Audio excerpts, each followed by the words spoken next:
नमस्कार, सतमौला कवियों की चौपाल में आप सभी दर्शकों का हार्दिक स्वागत है। सतमौला कवियों की चौपाल यानी आपकी अपनी चौपाल। सतमौला कवियों की चौपाल आने वाले 15 अगस्त 2025 को अपने 22 वर्ष पूर्ण करने वाली है। और सतमौला कवियों की चौपाल की विशेषता ये है कि सतमौला कवियों की चौपाल के साथ जुड़े हैं आप सभी नवांकुर और वृद्धांकुर और स्थापित कवियों के रूप में। ये अपना एक परिवार है और इसमें से हजार आज स्थापित कवि हो चुके हैं और उनकी अपनी पहचान बन चुकी है। ऐसे ही केवल दूसरी विशेषता ये है कि ये केवल हिंदी नहीं, सभी भारतीय भाषाओं तेलुगु, तमिल, कन्नड़, मलयाली, उड़िया, सिंधी, गुजराती, मराठी, सभी भारतीय भाषाओं की कविताओं का ये कार्यक्रम है। और इस कार्यक्रम की विशेषता ये है कि इस हमारे कार्यक्रम में भारतीयता की बात होती है, सनातन की बात होती है, लोक मंगल की बात होती है। अगर नहीं बात होती तो अभारतीयता की बात नहीं होती, सनातन विरोध की बात नहीं होती। और जो है हमारे कार्यक्रम में जो एक फूहड़ता है, जो आज कवि सम्मेलनों की एक विशेषता बन चुकी है, वो हमारे यहाँ नहीं होती। और इस कवि कार्यक्रम में यदि आप सम्मिलित होना चाहते हैं तो आप हमसे संपर्क में रहिएगा। तो आज सबसे बड़ी हर्ष का जो एक कारण, सबसे बड़े हर्ष के कारण है कि आज हमारे बीच में उपस्थित हैं सुप्रसिद्ध हिंदी विद्वान, केंद्रीय हिंदी निदेशालय के निदेशक महोदय, साथ ही आप केंद्रीय हिंदी संस्थान के आप भी उसके भी निदेशक हैं। आप दोनों महती जिम्मेदारियां निभा रहे हैं, आज हमारे बीच में हैं। जो जोरदार ताली के साथ हम उनका स्वागत है। हमारे बीच में उपस्थित हैं देश के सुप्रसिद्ध हास्य व्यंग कवि एवं गजलकार, बहुत मेरे युवा समय के साथी हैं, युवा साथी हैं हमारे। उनका नाम होता है दीपक गुप्ता। जोरदार तालियों के साथ हम स्वागत। हमारे बीच में उपस्थित हैं अदिति कॉलेज की प्रोफेसर रजनी मान जी। आप अखिल भारतीय साहित्य परिषद से जुड़ी हुई हैं। जोरदार तालियों के साथ हम उनका स्वागत हैं। हमारे बीच में हमारे युवा साथी निशांत सिन्हा जी बैठे हैं। जोरदार ताली के साथ हम उनका स्वागत है। मैं आमंत्रित कर रहा हूं देश के लाडले कवि और जिनका जो हास्य और एक व्यंग शोध का विषय भी बन जाता है, जोरदार तालियों के साथ हम स्वागत करें दीपक गुप्ता।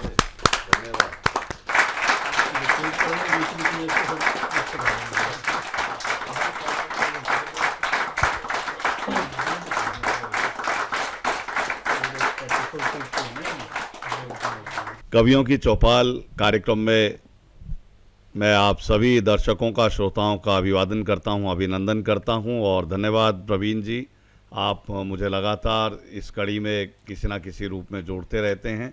पुनः आपके बीच में आने का सौभाग्य मिला है। हंसने मुस्कुराने की बात यह है कि कभी बचपने में जब विवाह नहीं हुआ था तो गणेश जी से एक वंदना मैंने लिखकर कुछ मांगा था। मुझे वो वंदना याद आ रही है, मैं चाहता हूँ वहीं से हंसाने का क्रम शुरू करें। कि ताड़ ताड़ चेहरों को ताड़ जैसा हो गया, ताड़ ताड़ चेहरों को ताड़ जैसा हो गया, झाड़ पे चढ़ा तो मैं भी झाड़ जैसा हो गया, मेरे नयनों का नीर बाढ़ जैसा हो गया, और मैं जवानी में कबाड़ जैसा हो गया। धीरे धीरे हालत हुई है जानलेवा, धीरे धीरे हालत हुई है जानलेवा, जय गणेश जय गणेश जय गणेश देवा। और धूप बत्ती करी फल फूल भी चढ़ाए गए। ईश्वर को भी स्वार्थवश हम पूजन करते हैं कि धूप बत्ती करी फल फूल भी चढ़ाए गए, मंत्र भी पढ़े गए और शंख भी बजाए गए। नाम तेरे कितने की भंडारे कराए गए, पर टोट के भी मेरे काम नगी आए गए। सेवा नित करता हूँ पाता नगी मेवा, सेवा नित करता हूँ पाता नगी मेवा। जय गणेश जय गणेश जय गणेश देवा। और मनुष्य की प्रवृत्ति है, भागते चोर की लंगोटी मिल जाए उसे वो भी नहीं छोड़ना चाहता कि धरती पे आया हूं तो कुछ कर जाऊंगा, धरती पे आया हूं तो कुछ कर जाऊंगा। दीपक हूं तो मैं थोड़ा तम घर जाऊंगा। मेरी विनती है ये मेरी विनती जो मान ले मैं तर जाऊंगा, वरना प्रभु जी मैं कुंवारा मर जाऊंगा। ना मिले कुंवारी तो दिला दे कोई बेवा। जय गणेश जय गणेश जय गणेश देवा। बहुत और शादी जब हो जाती है तब और कष्टकारी काम हो जाता है, क्योंकि शादी के कुछ साल बाद दिलाते हुए पुराने दिनों की याद, शादी के कुछ साल बाद दिलाते हुए पुराने दिनों की याद। पत्नी ने पति से कहा, देखो जी रोशनदान पर बैठे कबूतर कबूतरी कितने ढंग से प्यार कर रहे हैं, और एक आप हैं सुबह से अखबार पढ़ रहे हैं। पति बोला, भाग्यवान तेरी बात बिल्कुल सही है, पर तू अक्ल से नहीं आंखों से काम ले। देख कबूतर तो पुराना है, कबूतरी नहीं। धन्यवाद।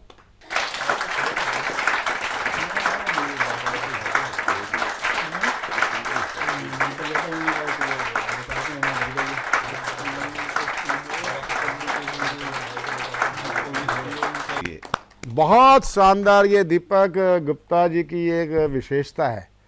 कविताओं में बड़े हल्के तौर पे विषय उठाते हैं, लेकिन उस विषय के साथ एक जो संदेश जाना चाहिए, अगर कविता कुछ अर्थ ना छोड़े वो कविता का लाभ नहीं। और वो दीपक गुप्ता जी की कविताओं का बहुत ही एक विशेषता रहती है। और अब मैं जिनको आमंत्रित करना चाहता हूँ वह होती हैं हमारी प्रिय साथी, हमारे कार्यक्रम की मानद निदेशक प्रोफेसर रजनी मान जी। आप हमारे कार्यक्रम में आए हैं तो मैं ज़रूर चाहूँगा कुछ आप नए कवियों को, वरिष्ठ कवियों के साथ आप कुछ संदेश देना चाहें। प्रोफेसर रजनी मान जी। मैं चाहूँगी सभी युवा साथियों से कि वो जो हमारे आसपास घटित हो रहा है उन घटनाओं को देखें, समझें और उसे अपनी कलम के माध्यम से जन जन तक पहुँचाएं।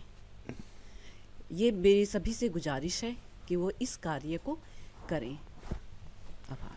बस रजनी जी, हम तो आपसे अपेक्षा करते थे आप जो ये नए लोग हैं, देखो एक हमने शब्द तो नामांकुर प्रचलित है, वृद्धांकुर शब्द यहीं से ही गढ़ा गया है। इसमें एक और जोड़ दीजिए, मध्यांकुर। अच्छा, तो मध्यांकुर में भी आपसे पूछूंगा, लेकिन वृद्धांकुर वो हैं कि 80-85 साल का व्यक्ति भी जब मुझसे संपर्क करता है कि मैं आपके कार्यक्रम में आना चाहता हूँ, जब मैं उनसे आयु पूछता हूँ ना, मुझे बताते हैं मैं 85 प्लस हूँ, तो मैं उनका फ़ोन सुनते सुनते ना मैं अचंभित हो जाता हूँ। कई बार तो उनकी बात सुन करके आंखें नम हो जाती हैं कि सही जो सृजन करता होता है ना, उसको मंच उपलब्ध नहीं है। और आज जो मंच हैं वो कलम के धनी लोगों के लिए नहीं है, प्रस्तोता के लिए है। जिसका प्रस्तुतिकरण मजबूत, वो आज कवि मंच का खिलाड़ी है, उसका लिफाफा भी भारी है। और जो कलम का धनी है वो केवल पुस्तक तक ही रह जाता है, और उसकी पुस्तक कुछ लाइब्रेरी में रह जाती है, आम पाठक तक नहीं जा पाती। उसके अंदर सब कुछ लालसा होती है कि मुझे भी एक प्रस्तुतिकरण का मौका हो। और ईमानदारी से आज भी, आज के दौर में यदि निराला, प्रेमचंद, दिनकर जैसे अपने लोग भी मंच को तरसते, आज इतनी मंच पर विद्रुपताएं आ चुकी हैं, वो फुलफिल नहीं कर सकते। इस बीच में हमारे बीच में केंद्रीय हिंदी संस्थान एवं केंद्रीय हिंदी निदेशालय के माननीय निदेशक, शिक्षा मंत्रालय भारत सरकार से हमारे बीच में उपस्थित हैं डॉक्टर सुनील बाबूराव कुलकर्णी। जरा जोरदार ताली के साथ हम उनका स्वागत करें। और मैं जरूर चाहूँगा कि आप नवांकुर और वृद्धांकुर को जो हमारे बीच में है और मध्यांकुर भी हमारे बीच में है, सबको आप अपनी शुभकामना, कुछ संदेश दें। और आप चूँकि मौलिक कवि भी हैं, एक कविता भी हम आपसे सुनना चाहेंगे। या जोरदार ताली के साथ हम उनका स्वागत करें।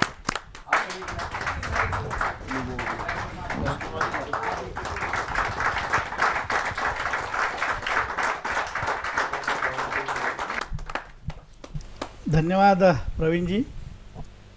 सचमुच एक अद्भुत चौपाल है जिसमें सब कवि गोपाल है और कृष्ण राधा के सानिध्य में ये जो काव्य महोत्सव आप आयोजित करते हैं वो एक नवांकुर के लिए, मध्यांकुर के लिए और वृद्धांकुर के लिए एक आशा का अंकुर है। और ये न जाने कितने ऐसे अनाभिज्ञ कवियों को आपके माध्यम से जनता से अवगत कराता है। आपने बहुत महत्वपूर्ण बात कही कि बहुत से कवि ऐसे हैं कि जिनमें अभिव्यक्ति की क्षमता नहीं होती है, लेकिन उनकी कलम जो है वो बहुत सशक्त होती है और बिना अभिव्यक्ति के अभाव में, संप्रेषण के अभाव में वो लोगों तक पहुंचती नहीं है। सतमौला कवियों की चौपाल के माध्यम से आप ऐसे कवियों को उजागर करने की और जनता के सामने लाने की जो अद्भुत कोशिश कर रहे हैं, मैं उसके लिए सलाम करता हूं और आपको बहुत बहुत बधाई देता हूं। ये कवि जो होते हैं उनकी अवस्था पहलवान की तरह होती है कि जैसे अखाड़ा लगता है तो डफ बजने लगता है, तो पहलवान अपने ही आप में ये सोचता है कि मुझे कब बुलाया जाएगा। वैसे जब कोई मंच सजता है तो हर कवि की ये इच्छा होती है कि उस पर मुझे अभिव्यक्ति का मौका कब मिले, और ये एक अच्छा मंच आपने इस बहाने उनको उपलब्ध कराया है। और जो एक निरंतरता आपने इस परंपरा में निभाई है वो तो बहुत ही प्रशंसनीय है, और मैं कहूँगा कि न केवल प्रशंसनीय है बल्कि आदर्श की भी द्योतक है, क्योंकि इतने लंबे अरसे से हजारों कवियों को इस प्रकार मंच देना और उसमें निरंतरता बनाए रखना, ये हर किसी के बस की बात नहीं होती है। ये प्रवीण जी जैसे प्रवीण व्यक्ति ही कर सकते हैं और उसके लिए आप बहुत बहुत बधाई के पात्र है। मैं बहुत प्रसन्नता का अनुभव करता हूँ। इसके पहले भी मैं एक बार आपके इस एक एपिसोड में आया था और तब भी मैंने कवियों को सुना था कि जो कविताएं प्रायः पाठ्यक्रम में नहीं पढ़ने को मिलती है, या जो कविताएं हमें शोध के किसी प्रबंध में नहीं दिखाई देती है, या जिस कविता पर कभी आलोचना और समीक्षा करने का सौभाग्य हमें नहीं मिलता है, ऐसी अद्भुत कविता इस सतमौला कवियों की चौपाल के माध्यम से जब सुनने को मिलती है तब हमें लगता है कि हम अभी भी कितने अधूरे हैं, अपूर्ण हैं, और कविता का ये सागर कितना भरा हुआ है। कभी लगता है कि कविता की बाधा होवे वे कृष्ण हरम राधा होवे। वैसे यहाँ कवियों की चौपाल को देखने के बाद हर कवि कविता को बाधा होता है और वो कृष्ण और कविता राधा होती है। मैं इस परंपरा के लिए आपको बहुत बहुत साधुवाद देता हूँ और आशा करता हूँ कि आपका ये परंपरा नित्य इस तरह से निरंतर बनी रहे और उसमें आपकी निरंतरता बनी रहे। सामान्य से सामान्य कवि भी आपके इस चौपाल के माध्यम से हमारे जनता के सम्मुख आए और आज के इस तनाव भरे ज़िंदगी में तनाव को मुक्त करने के लिए मुझे लगता है कि कविता दवाई से भी ज़्यादा काम करती है। जहाँ दवाइयाँ जो असर एक स्थिति के बाद कर नहीं पाती, वो असर दवाइयाँ कभी एक्सपायर हो जाती है या कभी बार बार लेने से उसका प्रभाव कम हो जाता है, लेकिन कविता एक ऐसी दवा है कि जो न कभी एक्सपायर होती है और ना ही उसका कभी असर कम होता है। उल्टा वो जब जब भी सुनी जाती है कुछ उसमें से कुछ न कुछ नए अर्थ निकाले जाते हैं। ज्ञानेश्वर ने 12वीं शताब्दी में लिखा ज्ञानेश्वरी, लेकिन आज भी जब हम पढ़ते हैं तो नित उसमें नया कुछ न कुछ पाते हैं। तुलसी ने रामचरितमानस लिखा, लेकिन कितनी सदियाँ हो गई, आज भी जब हम उसको सुनते हैं पढ़ते हैं कुछ न कुछ नया पाते हैं। और शायद इसीलिए उनको कालजयी कवि की उपमा हमने दी कि हर काल में वो प्रासंगिक है, हर काल में उससे कुछ नए नए अर्थ जो है वो उभरते हैं।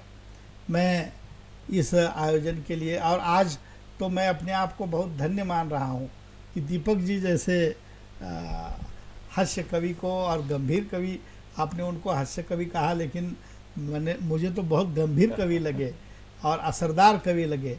और जीवन के इस गहन फिलॉसफी को इतने सहज सरल शब्दों में अभिव्यक्त करना, इसके लिए बहुत साधना करनी पड़ती है। मैं दीपक जी को बहुत बहुत बधाई देता हूँ और मेरा अपना भाग्य मानता हूँ कि आज इस आपका सानिध्य मुझे मिला और आपके कार्यक्रम में मुझे भी सहभागिता देने का अवसर। सुनील जी, हमें तो आपका आना पूर्ण तब होगा जी।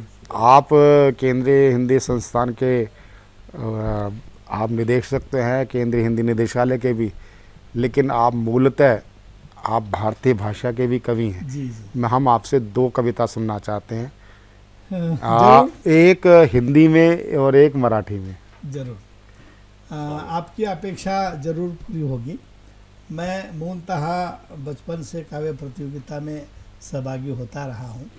कुछ मराठी में भी लिखा है, 1-2 काव्य संकलन मराठी में आए हैं। हिंदी में अभी स्वतंत्र रूप से काव्य संकलन आया नहीं, लेकिन 4 काव्य संकलनों का मराठी हिंदी अनुवाद मैंने किया है, वो प्रकाशित हुए हैं।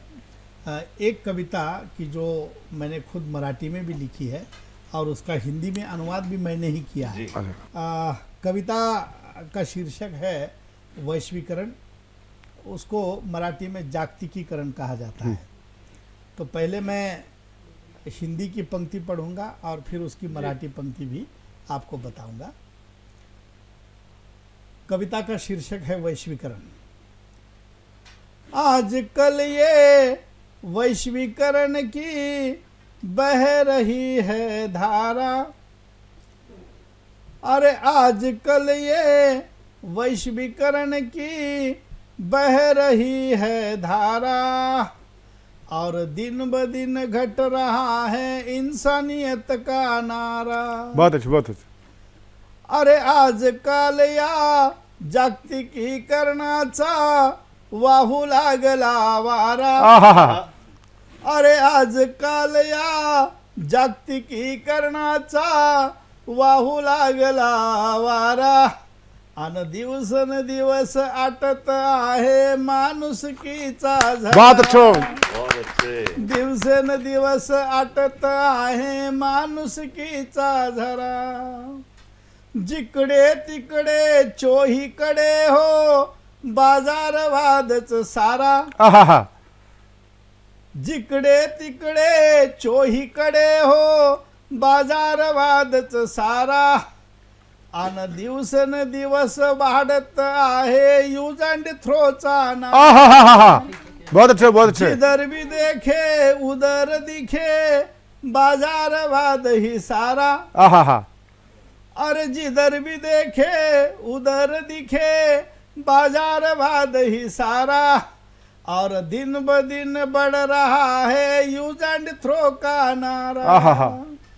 दिन ब दिन बढ़ रहा है यूज एंड थ्रो का नारा। शहर शहर का हर मकान बन रहा है दुकान। इस ग्लोबलाइजेशन में क्या हुआ, तो हर शहर का हर मकान बन रहा है दुकान, अन रोटी से भी डबल रोटी लग रही महान। बहुत अच्छे, बहुत अच्छे, बहुत अच्छे। शहरामधले प्रत्येक मकान बनू लागले दुकान। अरे शहरामधले प्रत्येक मकान बनू लागले दुकान। अन रोटी ऐवजी डबल रोटी वाटू लागली। बहुत अच्छे, बहुत अच्छे। रोटी ऐवजी डबल रोटी वाटू लागली महान। घरात सगळ्या वस्तू आल्या तरी वाटू लागल्या कमी। अरे घर में सारी चीजें आई फिर भी लग रही है कम। घरात सगळ्या वस्तू आल्या तरी वाटू लागल्या कमी। अन निरुपयोगी वृद्ध सारी चालली वृद्धाश्रमी। और निरुपयोगी बूढ़े सारे जा रहे आश्रम। बहुत अच्छे, बहुत अच्छे, बहुत अच्छे। घर में सारी चीजें आई फिर भी लग रही है कम। और निरुपयोगी बूढ़े सारे जा रहे आश्रम। पावसाच्या नयनाने वाढू लागला तान। उसी को हिंदी में लिखा कि बरसात के न आने पर बढ़ रहा है गम। जब लूट लिया साहूकारों ने तो किसान तोड़ रहा है दम। बहुत अच्छे, बहुत अच्छे, बहुत अच्छे। अरे पावसाच्या नयनाने वाढू लागला तान। अन लुटले जेव्हा सावकारांनी शेतकरी सोडू लागला प्राण। जब लूट लिया साहूकारों ने तो किसान तोड़ रहा है दम। MA, PhD झाले तरी वाटू लागले कमी। शिक्षा जगत का क्या हुआ कि जब एक समय ऐसा था कि स्नातक परास्नातक होने के बाद अपने आप नौकरी लग जाती थी। इवन दो नौकरी ले देने के लिए सरकार घर पर आती थी, लेकिन अब उसकी कोई सीमा नहीं रह गई। और इसीलिए लिखा गया कि MA, PhD हुआ फिर भी लग रहा है कम। और सेट होकर नेट भी देकर नहीं मिल रहा वेतन। MA, PhD झाले तरी वाटू लागले कमी। आणि ये सेट होऊन नेट देऊन नाही नौकरीची हमी। पहली से ही अंग्रेजी का फड़क रहा है निशान। अब पहली से ही अंग्रेजी का फड़क रहा है निशान। और मातृभाषा और संस्कृति का घट रहा प्रमाण। पहिली पासून इंग्रजीचे फडकू लागले निशान। अरे पहिली पासून इंग्रजीचे फडकू लागले निशान। आणि मातृभाषा आणि संस्कृतीचे घटू लागले प्रमाण। ये वैश्वीकरण की देन है और इसीलिए ये वैश्वीकरण की कविता है। बहुत अच्छे, बहुत अच्छे, बहुत अच्छे, बहुत अच्छे। सतमोला कवियों की चौपाल में आज आनंद का विषय ये है कि जहां हमारे बीच में डॉक्टर सुनील बाबूराव कुलकर्णी जी, निदेशक केंद्रीय हिंदी निदेशालय भारत सरकार, केंद्रीय हिंदी संस्थान की भी आपके पास निदेशक की जिम्मेदारी है, दीपक गुप्ता जैसे हास्य के बाजीगर हमारे साथ बैठे हैं, और स्वर्ग जिन्होंने साध रखा है ऐसी अंतर्राष्ट्रीय कवित्री, और जिनकी मैं कई गीतों को उनको मैं पसंद करता हूं, ऐसी देश की सर्वप्रिय कवित्री प्रीति त्रिपाठी। जरा जोरदार ताली के साथ हम उनका स्वागत।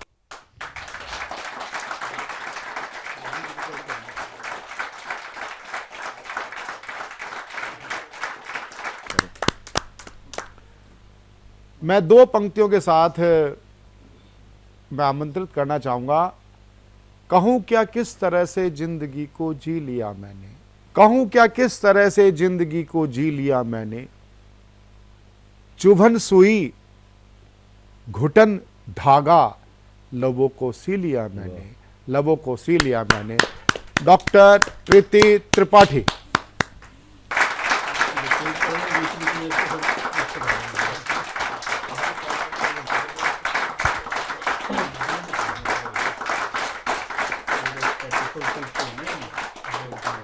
सादर नमस्कार।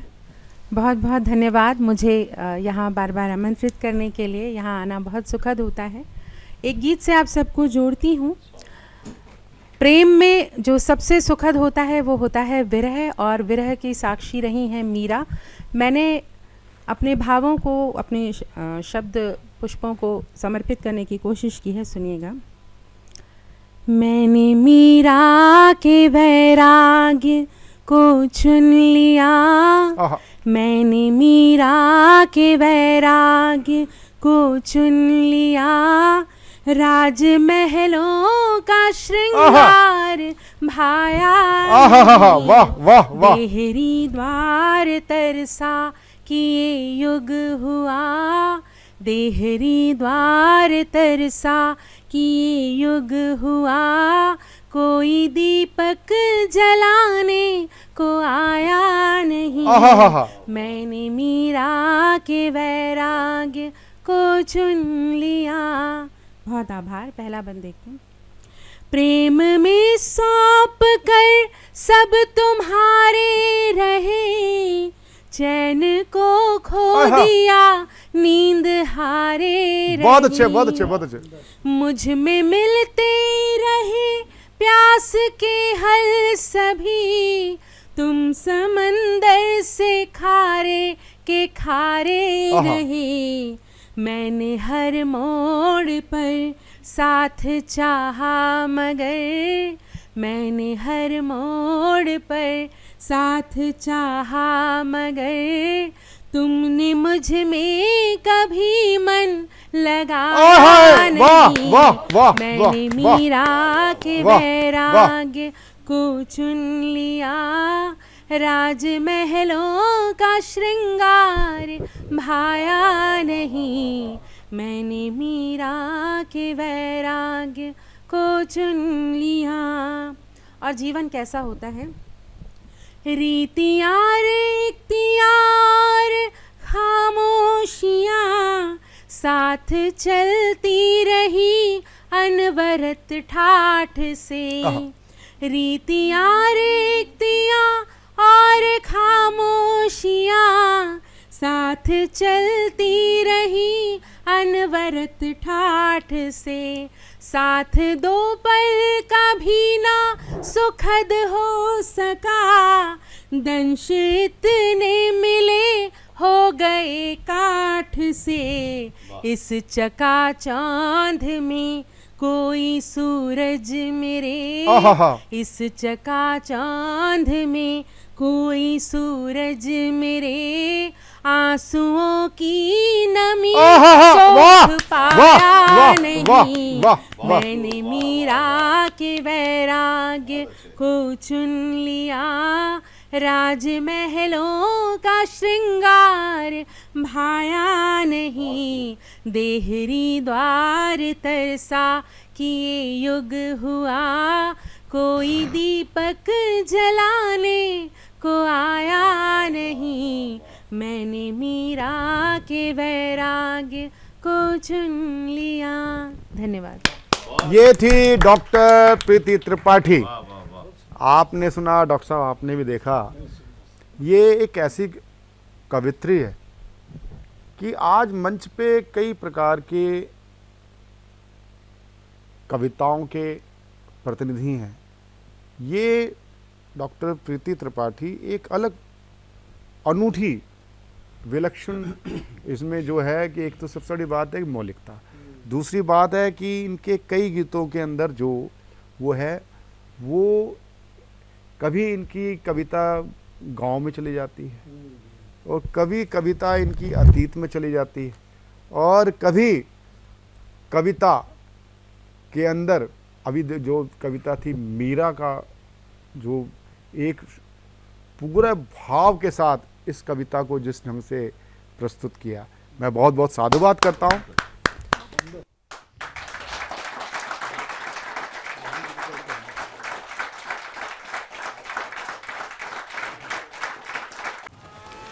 शिट। रोहन, अभी तक पढ़ाई शुरू नहीं की ना तुमने? बालकनी का ग्लास भी तुमने ही तोड़ा था ना? तुम्हारे पापा को बताऊंगी। मम्मा, मैंने ग्लास के साथ एक फ्लावर पॉट भी तोड़ा था। हाँ? सतमोला खाओ, कुछ भी पचा।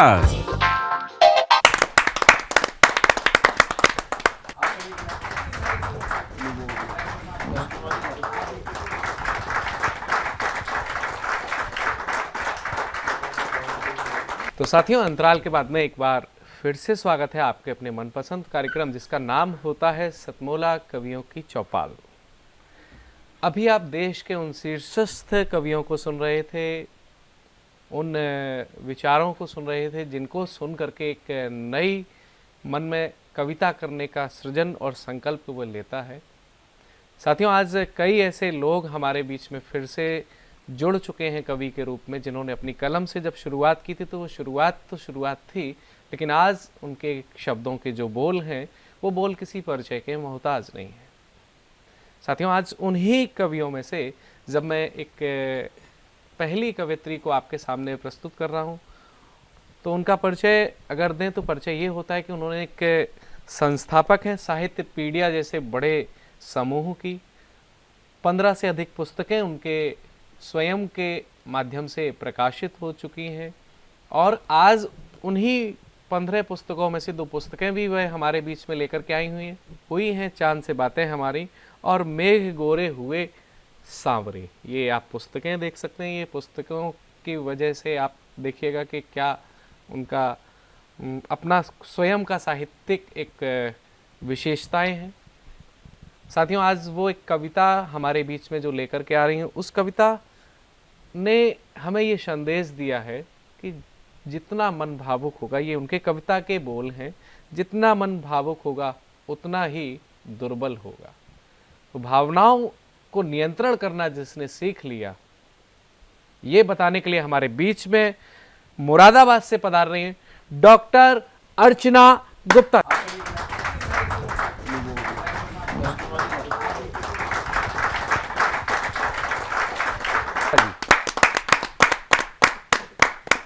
सभी को नमस्कार। 4 पंक्तियों से अपनी बात रखती हूँ।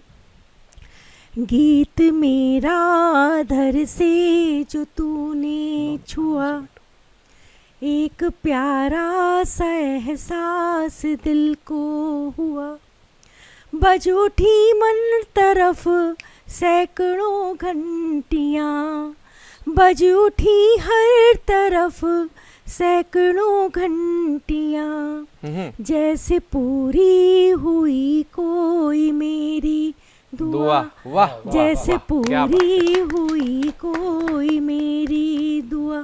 और इसी के साथ मैं एक वही मन का एक गीत रखती हूँ, सुनिएगा। जितना ये मन भावुक होगा उतना ही दुर्बल होगा, जितना ये मन भावुक होगा उतना ही दुर्बल होगा जी, उतना ही इसको दुख होगा जितना ये निश्चल आहा, होगा। क्या बात है, वाह वाह। उतना ही इसको दुख होगा जितना ये निश्चल होगा। कोई नहीं किसी का जग में बात समय ने सिखलाई, कोई नहीं किसी का जग में बात समय ने सिखलाई, यही सभी के जीवन की है सीधी कड़वी सच्चाई, यही सभी के जीवन की है सीधी सच्ची सच्चाई। इस अनुभव का भान सभी को आज नहीं तो कल होगा। क्या बात है, वाह। इस अनुभव का भान सभी को आज नहीं तो कल होगा। जितना ये मन भावुक होगा उतना ही दुर्बल होगा। अगला अंतरा कहती हूँ, रिश्ते नाते जुड़े हुए हैं बस सांसों के बंधन से। रिश्ते नाते जुड़े हुए हैं बस सांसों के बंधन से, और टूटते ही ये सांसें विस्मृत हो जाती मन से। और टूटते ही ये सांसें विस्मृत हो जाती मन से। देख देख कर फिर हर कोई कैसे नहीं विकल होगा। देख देख कर फिर हर कोई कैसे नहीं विकल होगा।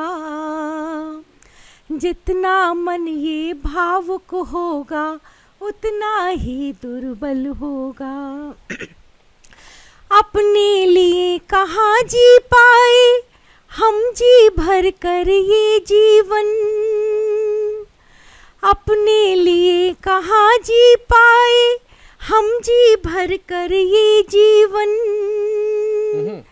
एक समस्या खत्म हुई तो खड़ी दिखी दूजी उलझन।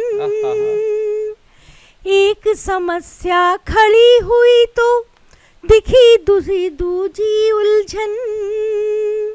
यही सोच कर डिगे नहीं हम, यही सोच कर डिगे नहीं हम, कहीं छुपा तो हल होगा।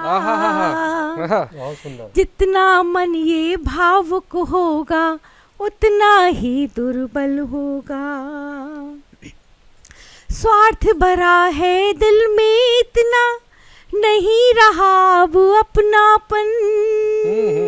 बहुत सुंदर। स्वार्थ भरा है दिल में इतना, नहीं रहा अब अपनापन। भाग रहे दौलत के पीछे, छूट रहा पीछे जीवन। भाग रहे दौलत के पीछे, छूट रहा पीछे जीवन। ध्यान रहे आँखों में एक दिन, ध्यान रहे आँखों में एक दिन, पछतावे का जल होगा। जितना मन ये भावुक होगा उतना ही दुर्बल होगा। बहुत सुंदर। और इसका आखिरी बंद देती हूँ। नहीं लिखा है जो नसीब में कभी नहीं मिल पाएगा। नहीं लिखा है जो नसीब में कभी नहीं मिल पाएगा। लेकिन जो कुछ मिलना तय है खुद चल कर वो आएगा। वाह वाह वाह। लेकिन जो कुछ मिलना तय है वो खुद चल कर आएगा। जितना संतोषी मन होगा, जितना संतोषी मन होगा उतना सफर सरल होगा। बहुत सुंदर। जितना संतोषी मन होगा उतना सफर सफल होगा। जितना मन ये भावुक होगा उतना ही दुर्बल होगा। जितना मन ये भावुक होगा उतना ही दुर्बल होगा। उतना ही इसको दुख होगा जितना ये निश्चल होगा। जितना ये निश्चल होगा। बहुत बहुत शुक्रिया।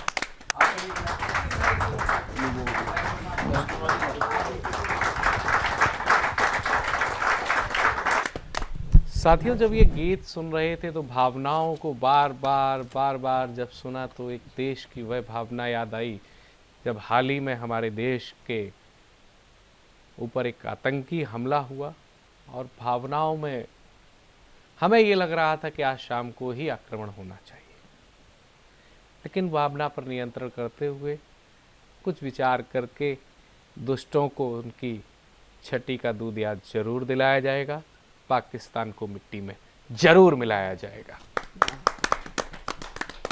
हाँ, माना मन व्यथित हुआ है, नहीं कभी फिर थकित हुआ है, और विचलित मन ने कोशिश करके, आज भारत विचलित है लेकिन कोशिश करेगा तो परिणामों से जग चकित होगा। तो विचलित मन ने कोशिश करके परिणामों जग चकित हुआ है, और हम जरूर चकित करेंगे। लेकिन उस देश के नाम एक गीत होना चाहिए, और जब हमारे बीच में योगेश जैसा एक बहुत ही सरल सौम्य इस देश का गीतकार हो, तो क्यों ना उन्हीं को आमंत्रित किया जाए आप सबकी जोरदार तालियों से। और यह से पधारे हुए योगेश दीक्षित जी।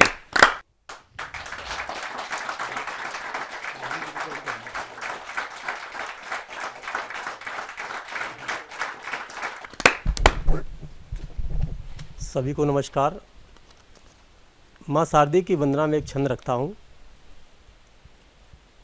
कि शारदे भवानी आओ ज्ञान दीपिका जलाओ, शारदे भवानी आओ ज्ञान दीपिका जलाओ, आके मातु कविता को शुरू करवाइए, आके मातु कविता को शुरू करवाइए, हाथ लिए समिधाए गीत छंद रस वाली, आप ही हवन पूजा पूरी करवाइए, कि स्वान पे सवार होके मातु बीड़ा पाली, अब करिए न देर आके बीच में बिराजिए, और पूजा वंदना में हो जो भूल कोई भूल बस, मातु भूल मान कर भूल को विसारिए, मातु भूल मान कर भूल को विसारिए।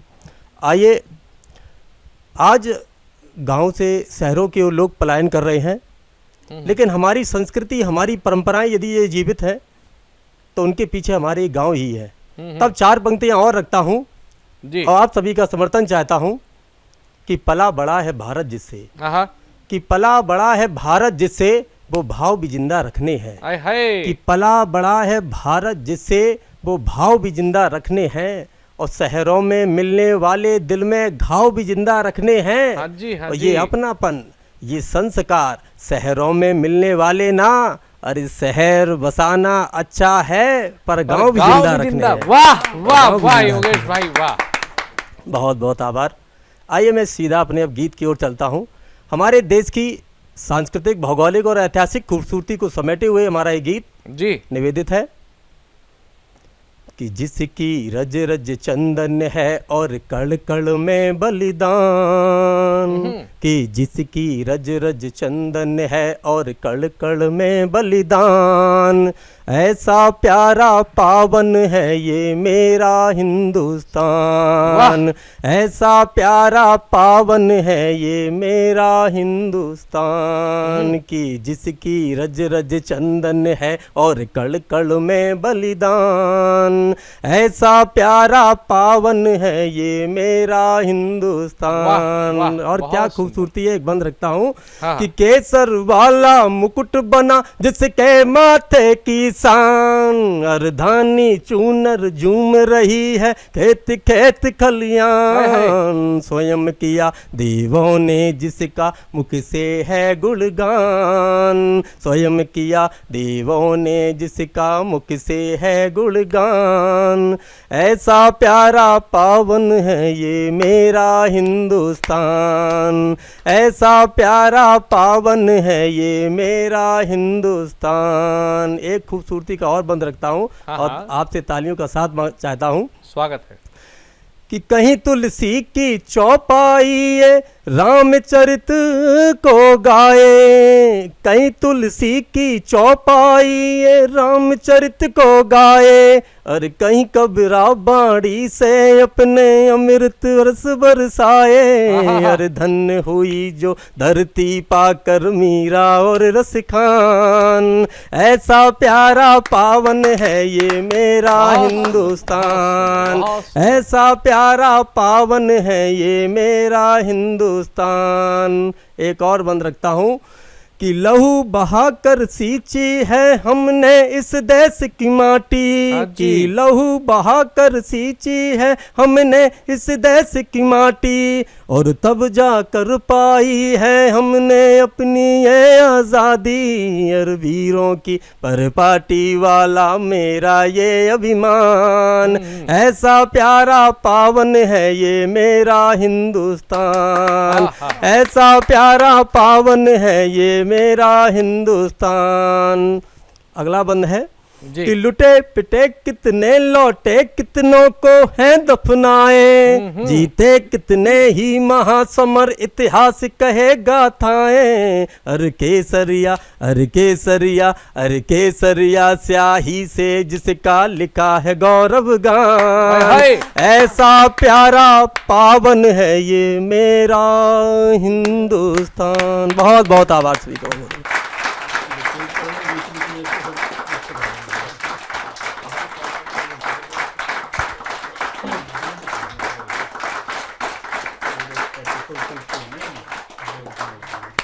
बहुत सुंदर ये गीत के बोल जरूर युवाओं में देश के प्रति वह जोश भरेंगे, सेना में देश के प्रति वह जोश भरेंगे कि जब हम देश को पुनः इस भय से मुक्त करेंगे कि कोई भी आकर के हमारे यहाँ हरकत करके जा सकता है। साथियों, ये गीत जो देश प्रेम का गाया गया, ये देश प्रेम के गीत ही हमें इस भारत पर गौरव करने के रास्ते बताते हैं। और देश की सुरक्षा की बात होगी तो देश के बेटों की सुरक्षा की बात होगी, देश की बेटियों की सुरक्षा की बात होगी। बेटियां कभी भी भारत भूमि पर एक कालखंड में एक दौर रहा जिस दौर में बेटियों को पीछे करना पड़ा, लेकिन भारत की संस्कृति ने कभी नहीं चाहा कि बेटियां पीछे रहें। सनातन वैदिक संस्कृति से आप देखिएगा कि बेटियों ने अपनी वैदुष्य से संपूर्ण विश्व में अपने नाम का परचम लहराया है। और आज भी बेटियां नए नए अध्याय लिख रही हैं, ये बताने के लिए कि बेटी की माँ एक नहीं बल्कि दो बेटियों की माँ इंदु तिवारी, इंदु जी हमारे बीच में आ चुकी है नैनीताल से। आप सब जोरदार तालियों से उनका स्वागत।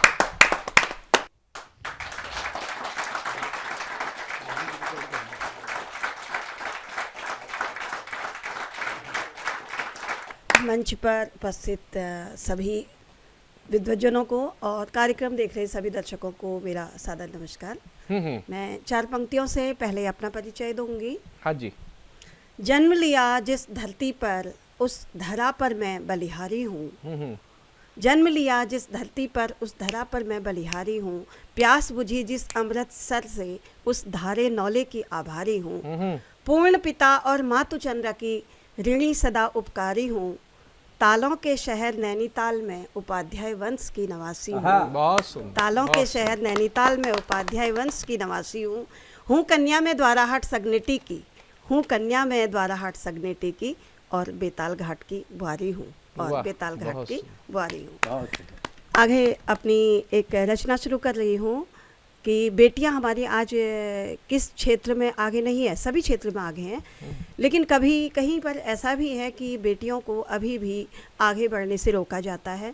तो शुरू के बंद में वो बेटियां अपने समाज से और माता पिता से प्रश्न भी पूछ रही हैं, और उसके बाद बेटियों का ही गान है जी। ध्यान दीजिए।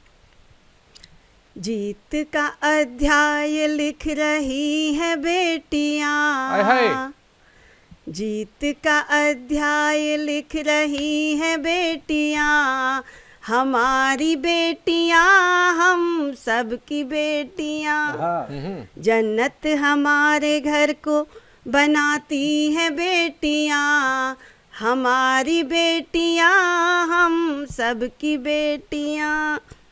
क्यों भेद बेटे बेटी में करते हैं यहाँ लोग, बेटे को खरा और हमें खोटा क्यों कहते लोग जी। क्यों कोख में ही हमको मार डालते हैं लोग, पैदा हुई है बेटी मनाते हैं यहाँ शोक, माँ बाप और समाज से माँ बाप और समाज से पूछती हैं बेटियाँ, पूछती हैं बेटियाँ, हमारी बेटियाँ हम सब की बेटियाँ। बचपन हमारा चूल्हे चौके में ही बीतता, हर पल हमें क्यों बोझ का ताना दिया जाता। बेटे के हाथ बैठ हमें झाड़ू दिया जाता, बेटे को कुलदीपक हमें खर्चा कहा जाता। फिर भी धरा पे देखो, फिर भी धरा पे देखो, खिलखिलाती बेटियाँ, खिलखिलाती बेटियाँ, हमारी बेटियाँ हम सब की बेटियाँ। जीवन के हर दौड़ में आगे निकल जाती, कंधे में नर के काम से कंधा है मिलाती। आकाश को छूती है उसके पार भी जाती। सुनीता विलियम्स और कल्पना जी को सुनने को। आकाश को छूती है उसके पार भी जाती, धरती पे अपने होने का एहसास कराती। द्रौपदी मुर्मू हमारी वाह वाह वीरांगना इस समय है की। हाँ हाँ। बेटे से है काम में नहीं कमतर है बेटियाँ, नहीं कमतर है बेटियाँ, हमारी बेटियाँ हम सब की बेटियाँ। जाकर नए घर में नया संसार बसाती, ससुराल घर में नए नए रिश्तों को सजाती। माँ को पुकारती थी अब वो माँ कही जाती, पापा की लाडली सबके लाड उठाती। ससुराल और पीहर को सजाती हैं बेटियाँ, सजाती हैं बेटियाँ, हमारी बेटियाँ हम सब की बेटियाँ। जन्नत हमारे घर को बनाती हैं बेटियाँ, हमारी बेटियाँ हम सब की बेटियाँ। जीत का अध्याय लिख रही हैं बेटियाँ, लिख रही हैं बेटियाँ, हमारी बेटियाँ हम सब की बेटियाँ। बहुत ही शानदार आपने कविता के बोल दिए। आपने बेटियों की जो समस्याएं हैं उनको भी बताया और बेटियों ने जो अध्याय दिए हैं वह भी बताए। लेकिन आपने बेटियों की बात की तो बेटों की बात भी होनी चाहिए, और बेटों की बात करने के लिए इस देश का एक बेटा यहाँ उपस्थित है। उन्होंने न सिर्फ बेटों की बात की बल्कि बेटों के उस त्याग की बात की कि जब माँ ने संस्कार दिए, माँ ने प्रेरणा दी, तो बेटों ने शिशु जीवन में भी अपने प्राणों का त्याग इस राष्ट्र की रक्षा के लिए दिया। आप समझ गए कि शिशु जीवन में अपने प्राणों का त्याग किसने किया? हाँ साथियों, बिल्कुल सही। मैं उस धाय माँ पन्ना के बेटे की बात कर रहा हूँ, और उन्हीं का चरित्र बताने के लिए आज हमारे बीच में बहुत ही श्रेष्ठ कवि, जो कि अध्यापन कार्य भी करते हैं, शिक्षा देने के लिए हमें आ रहे हैं कि हमें देश से प्रेम क्यों करना चाहिए, औरैया से पधारे हुए निर्मल कुमार पांडे जी। आइए जोरदार तालियों से उनका स्वागत करते हैं।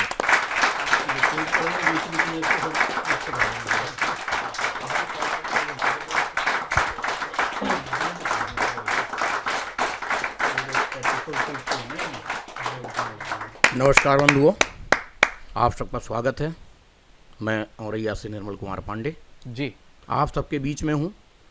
आज पहलगाम में आतंकियों का हमला हुआ, हमारे देश के कई जवान वीर नौजवान दिवंगत हुए, लेकिन तब मुझे धाय माँ पन्ना का त्याग याद आता है। जिस प्रकार से धाय माँ पन्ना अपने पुत्र की बलिदानी देने के बाद धैर्य के साथ अपना जीवन आगे को बढ़ाती है और कुंवर की रक्षा करती है, उसी क्रम को मैं आगे बढ़ाते हुए आप सबके बीच में हूँ। शुभ्र चंद्र की धवल चांदनी नभ जलथल चौंगोर बिछी थी, बात आयन से खड़ी झांकती दो आंखों में विजय छिपी थी। मन पर तो था मिलान भाव, कुछ अधरों पर मुस्कान बड़ी थी, शब्द शब्द करणों में गुंजित लेकर अद्भुत भाव खड़ी थी। हंसने रोने का मूल भूल वह तजकर सारे क्लांत खड़ी थी, निज सुत की बल दे दी फिर भी पन्ना बिल्कुल शांत खड़ी थी। दाहिमा पन्ना चित्तौड़गढ़ किले से 160 किलोमीटर दूर कुंभलगढ़ किले में कुंवर को लेकर के पहुंचती है और वहां पर सुरक्षित करने के बाद बातान के सामने खड़ी हुई है। उस समय का ये दर्शन है। और जब वो जाकर के लेट जाती है तो उसको स्वप्न आता है। स्वप्न में पुत्र चंदन सामने आकर के कुछ प्रश्न करता है। वो प्रश्न भी आप लोगों के सामने मैंने प्रस्तुत करने का प्रयास किया है। जाकर लेट गई सैया पर, कुछ कम मन का भार हुआ था, पलकें कुछ बोझिल हुआई, श्रम का भी कुछ बार हुआ था। आंख लगी आंखों में सपना देखा, चंदन लाल खड़ा है, कर रहा शिकायत है माँ से, बन प्रश्नों की माल खड़ा है। रो रो कर फिर बोला चंदन, माँ कैसी ममता दिखलाई, डाल खड़क के नीचे मुझको कैसे शांति माँ तुम पाई, नहीं कलेजा कांपा था माँ कैसे तू निष्ठुर बन पाई, आन मात्र की रक्षा बर को क्यों माँ मेरी बलि चढ़ाई, होकर दृढ़ मैं कहता हूँ माँ कोई मान नहीं पाऊंगा, कुटिल काल के बिहू जाल में फंस करके रह जाऊंगा, कुटिल काल के बिहू जाल में फंस करके रह जाऊंगा। मान कहाँ देती है दुनिया बेचारे दास दासियों को, मान कहाँ देती है दुनिया बेचारे दास दासियों को, मान कहाँ देती है दुनिया शोषित दलित प्राणियों को, मान कहाँ पाता है कोई अपने मान कहाँ पाता है कोई अपने जीवन प्राणों का, मान कहाँ पाता है कोई अपने जीवन प्राणों का। तुम वो मात्र अभागी माँ हो जो सुत की बलि चढ़ा आई, और पुत्र की बलिदानी पर रो भी जो ना खुलकर पाई। दर्द अवश्य सीने में होगा, संतति सुख सबको भाता है, कष्ट देखकर निज संतत पर पंछी तक बलि बलि जाता है, पंछी तक बलि। अब धायमा चंदन के इस प्रश्नों का उत्तर देती है। सत्य वचन है बेटा तेरा, अपने लिए सभी जीते हैं, लोक अर्थ हित जीने वाले नहीं रहे कोई रीते हैं।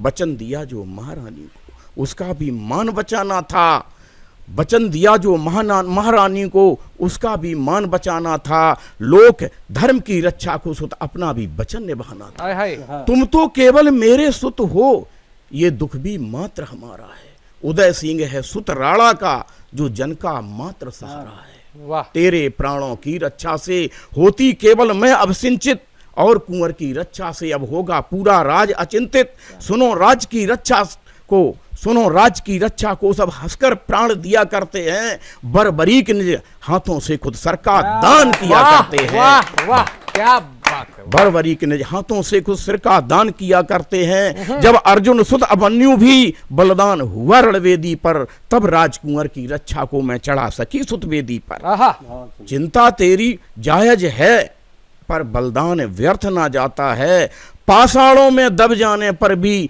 बीज अंकुरण पा जाता है।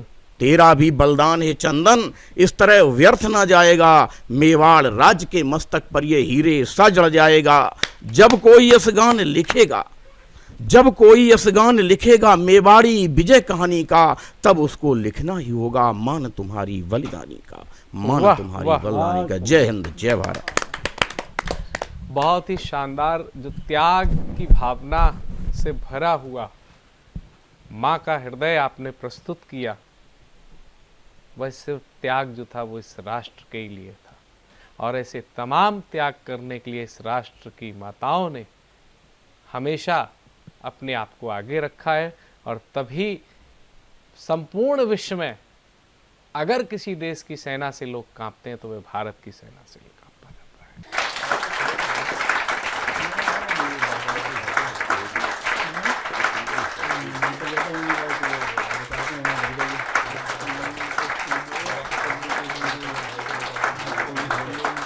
आज हमारा परम सौभाग्य है सतमौला कवियों की चौपाल की। ये भाई सतमौला कवियों की चौपाल किस चीज़ का जमा बड़ा है? तो यह एक नवांकुर और वृद्धांकुर लोगों का जमा बड़ा है और विश्वस्त। कुछ लोग रिकॉर्डिंग करते हैं तो टेलीकास्ट नहीं होता, कुछ लोग टेलीकास्ट होता है तो यूट्यूब पे होता है, और ये प्रत्यक्ष टीवी चैनल का शो है। और यूट्यूब पे भी हम डालते हैं वो कार्यक्रम के बाद, पहले हम डाल देते हैं, अब कार्यक्रम के एक दिन बाद डाले करेगा यूट्यूब पे। क्योंकि टीवी चैनल पर आप लोग पहुँचे।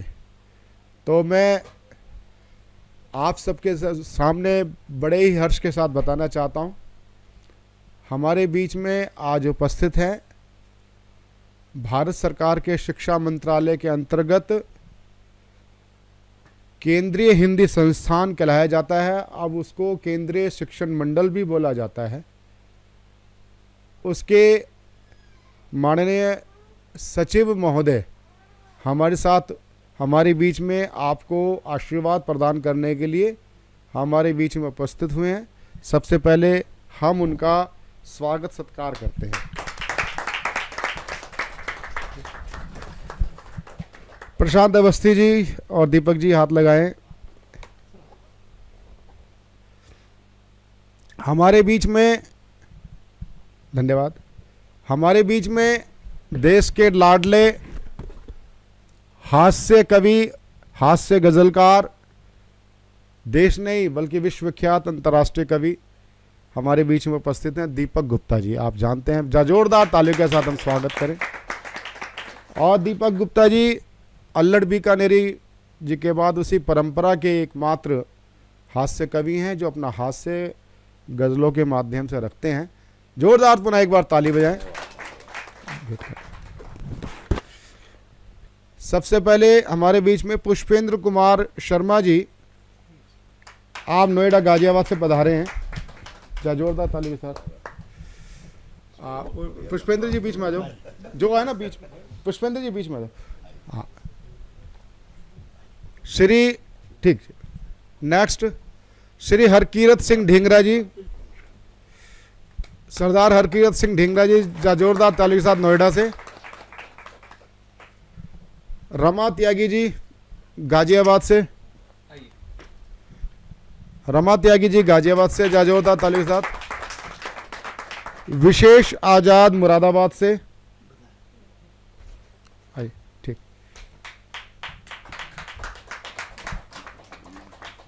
जोरदार तालियां अच्छी बजें।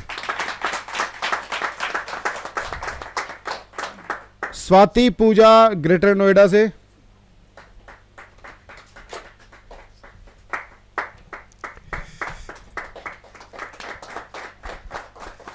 मंजू आहूजा जी गुरुग्राम से।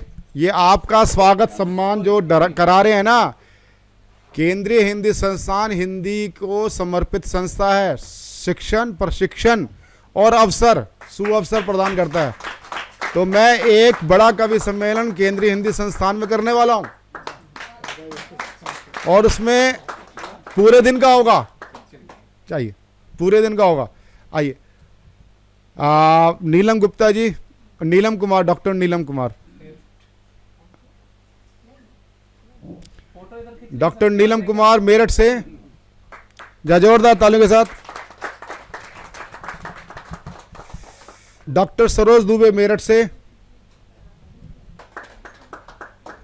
जोरदार तालियां। डॉक्टर विभा प्रकाश लखनऊ से, प्रवीण रंजन जौनपुर से,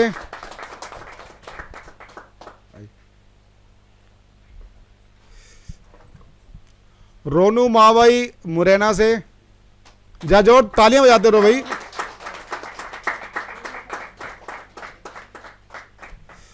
रुचिका राणा गाजियाबाद से,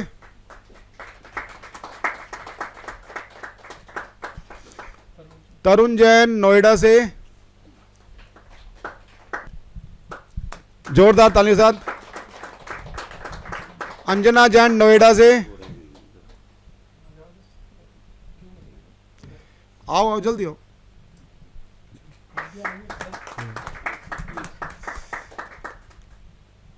अर्चना सकलकर दिल्ली से, सुहाना सकलकर दिल्ली से,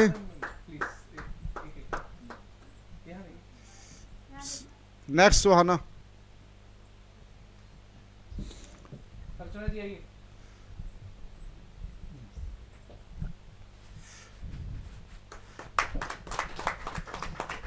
डॉक्टर प्रीता वाजपेयी प्रयागराज से, प्रयागराज के लोग आगे आ जाओ। जो प्रयागराज से जो टीम आई वो इधर से आगे आते आइए। नेक्स्ट मिली संजय कुमार प्रयागराज से, HN पांडे जी प्रयागराज से,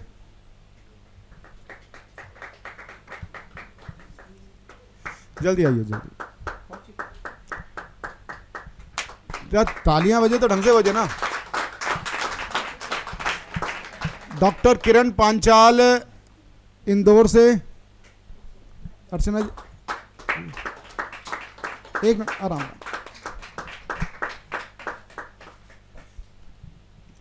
आइए जोरदार ताली के साथ।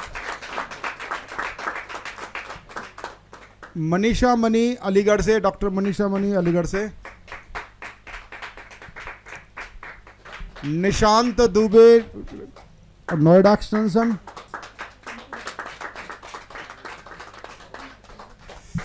डॉक्टर श्रीता गर्ग सरी गाजियाबाद। हरित तोमर दिल्ली। डॉक्टर दिनेश चंद्र अवस्थी लखनऊ।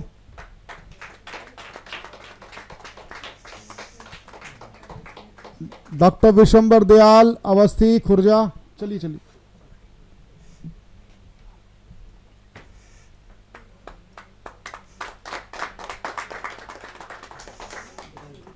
रजनी मान जी हमारे मानद निर्देशक हैं। आइए रजनी जी, आइए मेरे साथ आइए ना, आइए जा जोरदार ताली के साथ। अभी रुक जाओ। योगेश दीक्षित जी औरैया से। डॉक्टर निर्मल पांडे जी औरैया से।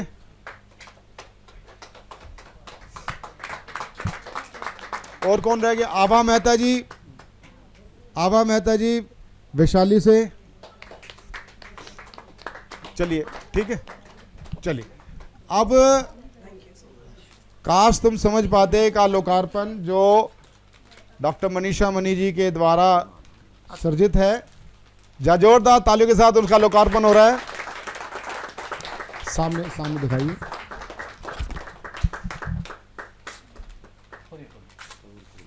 और मोदी जी की तरह कागज अपने हाथ में रखने।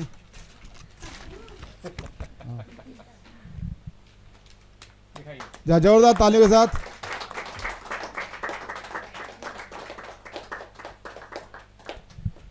बहुत बहुत धन्यवाद। और अब एक स्वागत मैं करवाना चाहूंगा। हमारी मानद निदेशक रजनी मान जी हमारे बीच में उपस्थित है। आइए जोरदार तालियों के साथ हमारे नई मानद निदेशक जी का। ये थे हमारे देश के लब्ध प्रतिष्ठित कवि डॉक्टर दीपक गुप्ता जी, डॉक्टर प्रीति त्रिपाठी जी और केंद्रीय हिंदी संस्थान के निदेशक, केंद्रीय हिंदी निदेशालय के निदेशक जो शिक्षा मंत्रालय के अंतर्गत है, डॉक्टर सुनील बाबूराव कुलकर्णी जी आज हमारे बीच में रहे। उन्होंने हमें कवियों को संदेश दिया, साथ ही साथ उन्होंने 2 कविताओं का पाठ किया। एक अनुवादित कविता थी और एक खुद की उनकी मराठी कविता थी। और देश से भर से आए 40-50 कवियों ने काव्य पाठ किया, आपने देखा। यदि आप भी सतमौला कवियों की चौपाल में काव्य पाठ करना चाहते हैं तो टीवी स्क्रॉल पर चल रहे नंबर 9711182183 पर आप सीधे हमसे संपर्क कर सकते हैं। व्हाट्सएप कॉल के द्वारा, व्हाट्सएप मैसेज भी छोड़ सकते हैं। आप निरंतर हमारे शो के साथ 5 वर्ष के लिए जुड़ सकते हैं। 5 वर्ष में सुनिश्चित तौर पर आपको हम 10 बार का पाठ कराते हैं। तो आप किसी भी भारतीय भाषा के कवि हों, अर्थात प्रादेशिक भाषा हो, पंजाबी, तेलुगु, मलयाली, कन्नड़, मराठी, गुजराती, सिंधी, उड़िया, कोंकण, किसी में भी आप काव्य पाठ हमारे यहाँ कर सकते हैं। और कविता विधा के साथ साथ हम स्टोरी टेलिंग भी करवाते हैं। ये भी एक साहित्य की विधा है। आप हमारे कार्यक्रम में सम्मिलित हो सकते हैं। टीवी स्क्रॉल पर चल रहे नंबर 9711182183 पर व्हाट्सएप के द्वारा आप मैसेज छोड़ सकते हैं। हमारी टीम आपसे संपर्क करेगी। और ये एक विश्वसनीय और एक स्वस्थ प्लेटफॉर्म है जहां कविता सुनी और सुनाई जाती है। तो जुड़िए हमारे व्हाट्सएप नंबर से 9711182183। मिलते हैं अगले रविवार पुनः सतमोला कवि चौपाल में। नमस्कार।